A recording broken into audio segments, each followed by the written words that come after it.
সেনাবাহিনী শুধু টহল দিলেই চলবে বলেছেন জাফরুল্লাহ।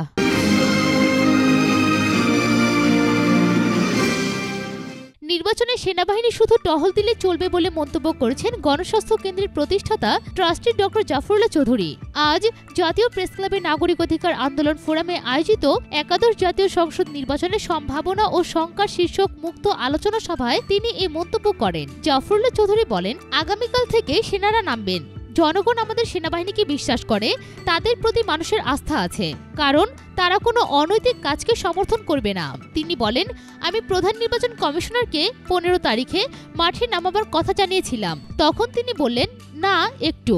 আমি তখন বললাম, কেন, সেনাবাহিনী কি পথঘাট চেনে না? তাদের কাছে গুগল ম্যাপ নেই? তারা কি বাংলাদেশের সন্তান নয়? তা যদি হয় তাহলে তো আমাদের স্বাধীনতা নিরাপদ না। এভাবে আপনারা সামরিক বাহিনীকে অপমান করতে পারেন না। তখন তিনি বললেন, 24 তারিখে আসবেন। আমি বললাম, তাদের কিছু করতে হবে না, শুধু টহল দিলে চলবে। জাফরুল্লাহ চৌধুরী বলেন, রাস্তায় পোস্টার থাকুক আর না থাকুক, জনগণের মার্কাতেই জনগণ ভোট দেবে। আর সেই মার্কাটা হচ্ছে ধানের শীষ। ধানের শীষ বিএনপির মার্কা নয়, আজকে এটা জাতির মার্কা। ধানের শীষ গণতন্ত্রের মার্কা।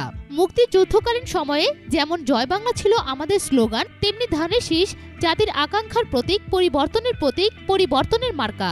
জনগণ তাদের মনস্থির করে রেখেছে, এবারের খেলাটা ভিন্নভাবে হবে। হাজারে হাজারে লাখে লাখে মানুষ ভোট দিতে আসবে। ভোট দেবে যাকে পছন্দ তাকে। ভারতীয় এজেন্টদেরকে ভোট দেবে না তারা। প্রধানমন্ত্রীর সমালোচনা করে জাফরুল্লাহ বলেন, যে দেশে প্রধানমন্ত্রী কথা রাখেন না, সেই দেশে নির্বাচন কমিশন কথা রাখবেন তা আশা করা যায় না। প্রধানমন্ত্রীর চিন্তা চেতনার রিফ্লেকশন হচ্ছে নির্বাচন কমিশন। সাম্প্রতিককালে তিনি প্রতিবার কথা ভঙ্গ করেছেন। তিনি বলেছিলেন, সুষ্ঠু নির্বাচন হবে, প্রশ্নবিদ্ধ নির্বাচন চান না, প্রতিদ্বন্দ্বিতামূলক নির্বাচন চান। জনগণ যাকে ইচ্ছা ভোট দেবে। জনগণ যদি চায় তাহলে তিনি নির্বাচিত হবেন। কোনোভাবেই নির্বাচনকে প্রভাবিত করবেন না। কিন্তু তিনি কথা রাখেননি।